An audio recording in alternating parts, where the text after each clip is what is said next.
เรื่องตี22เป็นเรื่องของกรรมทำนายกรรมพยากรณ์นี้หลังจากตีกุนอิสราเอลได้ย่างในถิ่นทุรกันดารอยู่40ปีแล้วเมื่อไปฮอดแผ่นดินคานาอันนั้นตามตีพระเจ้าได้สัญญากับเขาไว้นั้นและหลายร้อยปีต่อมานั้นหมู่กุนอิสราเอลก็ได้เฮ็ดสิ่งที่ดีในสายตาพระเจ้าแต่เขานั้นได้ไปลิ้นจูกับหมู่พระต่างหลายกราบไหว้รูปปั้นรูปเคารพพระเจ้าก็ได้ใจกุนพยากรณ์คนหนึ่งชื่อว่าอิสยาห์ได้มาบอกมาเตือนกุนอิสราเอลว่าเฮาคือกษัตริย์เป็นผู้ช่วยกุนอิสราเอลถ้าไปมีพระเจ้าอื่นนอกจากเฮาเป็นจุดเริ่มต้นเป็นกุนตั้งเก่าแล้วก็เป็นตีสิ้นสุดหมูซูนั้นสันกุนได้เข้าเมื่อฟันโลในป่าก็เห็นกึ่งหนึ่งคือเอามาเฮ็ดโลเอามาสุมไฟเฮ็ดให้ตัวเก่าได้อุ่นแล้วเอามาสุมไฟมาเฮ็ดกับข้าวปิ้งจีนแล้วก็ดอยอิ่มและแหมกึ่งหนึ่งสู้ก็เอามือหือสลาเปิ้นแกะเป็นรูปปั้นหือมันมีหูหือมันมีตามีปากตามกำกึดของสลานั้นตีเฮ็ดมีปากก็ขึ้นปากจางมีหูก็ฟังก็ได้ยินเหมือนกุนหูหนวกมีตาก็ต้องชื่อกำหันและสู้ตั้งหลายเนี่ยก็ได้เมื่อกราบเมื่อไหวเมื่อนมัสการรูปปั้นนั้นแล้วก็บอกว่าช่วยเฮาตัวยเน้อปกป้องดูแลชีวิตเฮาตัวยและอิสยาห์ก็ได้อู่ว่าตาแล้วก็ใจของสู้ตั้งหลายนั้นได้บอดเมื่อสมมติหรอโอ้หมู่กุนอิสราเอลตั้งหลายเฮ้ยหรือปอกมาหาพระเจ้าเน้อฝ่าแผ่นดินป่าไม้สังตั้งหลายนี้สรรเสริญพระเจ้าเพราะว่าพระเจ้านั้นได้ไถกุนอิสราเอลหรอจากเรื่องนี้ที่เฮาได้ยินได้ฟังนั้นเฮาคิดว่าพระเจ้านั้นเป็นมันซื่อพองพระเจ้าตายเนาะพระเจ้ามีชีวิตอยู่มาเป็นตีตั้งเก่าลืมตุนมาแล้วก็เป็นอันตีไปสิ้นสุดพระเจ้าได้ปิ้นอยู่ตั้งแต่ปูนอ่อนบุญแล้วก็มันเดียวพระเจ้าก็ยังได้ปิ้นอยู่พระเจ้าปิ้นพระเจ้าติ่มตายแม่นอย่างหนึ่งก็คือพระเจ้านั้นใครลูกของพระเจ้านั้นนมัสการกับพระเจ้านมัสการพระเจ้าองค์เดียวหือไปลิ้นจูกับพระอื่นหือไปกราบไหว้รูปเคารพของพระอื่นและพระเจ้านั้นก็หูหันกูสิงกูหยางเพราะว่าพระเจ้านั้นต้องมีตาเหมือนกุนมนุษย์พระเจ้าก็หันกูสิงหันกูหยางวามสังที่เฮาเฮ็ดเหมือนสิ่งที่มนุษย์ได้แปลงขึ้นมานั้นพระเจ้าปิ้นความฮักก็เลยได้บอกกับอิสยาห์ไปเตือนไปบอกเกล่าวบอกเตือนหมู่กุนอิสราเอลและพระเจ้าก็ต้องการที่จะอู่กับกุนเฮาตัวเฮามาดูกุนในเรื่องนี้เนื้อมันซื่อคือกุนตาบอดจอยตัวเก่าก็ได้กึ่งหนึ่งของโลที่สูไปตัดมานั้น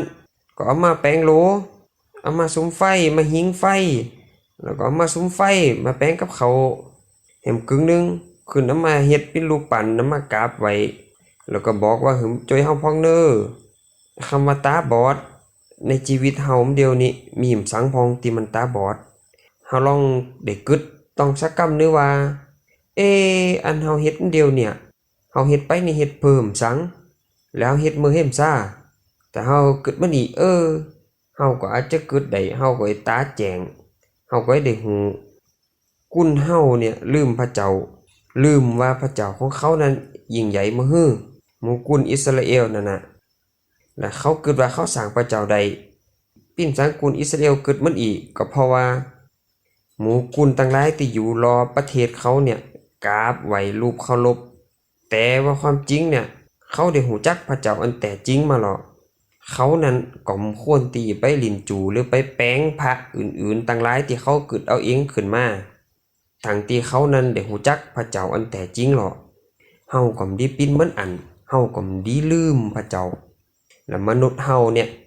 จอบกราบไหว้บูชาอันสิ่งที่ตาหันอันเหมือนแต่เจ้าที่ว่านั้นเฮาลืมไปว่าที่พระเจ้าที่ช่วยเฮานั้น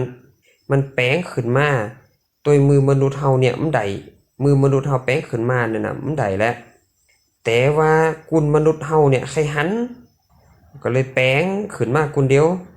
แล้วก็บอกว่าเนี่ยแปลงขึ้นมาหรอหรือก็ปกป้องดูแลเฮาตัวเน้อเฮาฟังต้องแล้วก็มันซึมหุ เฮานี่ชอบหือสิ่งต่างหลายที่อยู่รอบตัวเฮาเนี่ยมาช่วยเฮาหือสิ่งที่อยู่รอบข้างเฮาเนี่ยมามีอิทธิพลกับเฮาแทนที่เฮาจะมีอิทธิพลกับคุณต่างหลายที่อยู่รอบข้างเฮานี่คุณอิสราเอลก็เหมือนกันเขาได้ไปเอาพระของคุณอื่นต่างหลายนั้นมากราบไหว้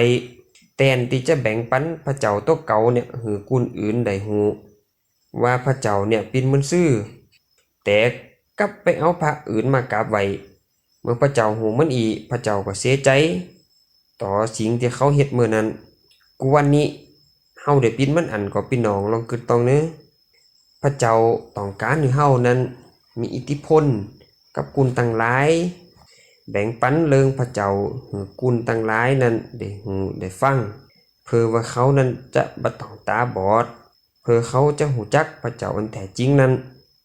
มนุษย์กุนเฮานั้นตกอยู่ใต้อำนาจของความโกลัว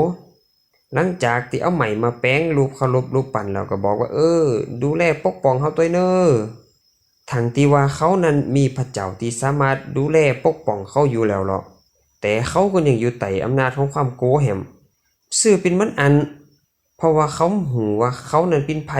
ในพระเจ้านั้นและเขาหูว่าตัวเขานั่นน่ะเป็นมันซื่อในพระเจ้าเขาหูว่าพระเจ้าเป็นไผเขาก็เลยตกอยู่ในความโกลัวนี้พี่น้องต่างหลายเดี๋ยวนี้เฮาหูหรอว่าเฮานั้นเป็นไผเพราะว่าเฮาเป็นลูกของพระเจ้าผีมารซาตานเนี่ยมาเฮ็ดสังเฮาก็บ่ได้เพราะว่าเฮานั้นเป็นลูกของพระเจ้าพระเจ้าของเฮาเนี่ยยิ่งใหญ่ฉะนั้นเฮาบ่ต้องโกมสังเฮาต้องไปโกในอำนาจของผีมารซาตานว่าเฮาใจชีวิตในโลกนี้เฮาก็บ่ถ้าโกเพราะว่าเฮามีพระเจ้าที่ยิ่งใหญ่อยู่กับเฮาเป็นคุณที่ปกปักรักษาในชีวิตของเฮาก็ชีวิตคริสเตียนของเฮาคุณที่เจอในพระเยซูมันถ้าไปโกมสังเมื่อเฮาใจชีวิตกูวันนี้หรือเฮานั้นมีความมั่นใจพระเจ้าอยู่กับเฮาอันการงานของผีมารซาตานนั้นเฮาได้หันจากที่ไหนก็เฮ็ดให้มนุษย์กุนเฮานั้นตาบอดใจแข็ง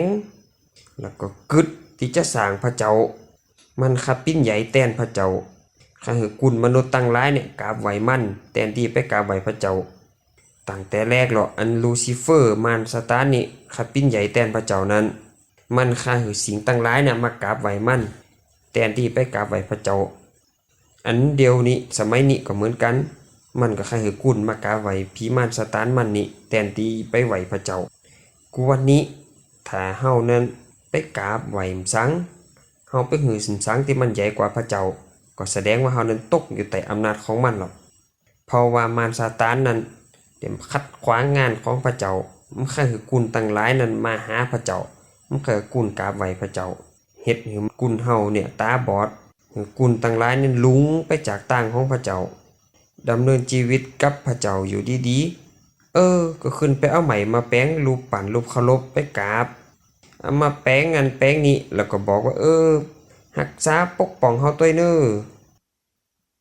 ในเรื่องนี้มีสังที่มันหมายถึงพระผู้ช่วยองค์นี้ที่เล็งถึงผู้ช่วยองค์นี้ก็คือสังผู้เจอองค์นี้ก็ยังอยู่ในเจือซ้ายของอิสราเอลยังได้มาเกิดยังอยู่ในเจือซ้ายของอิสราเอลอยู่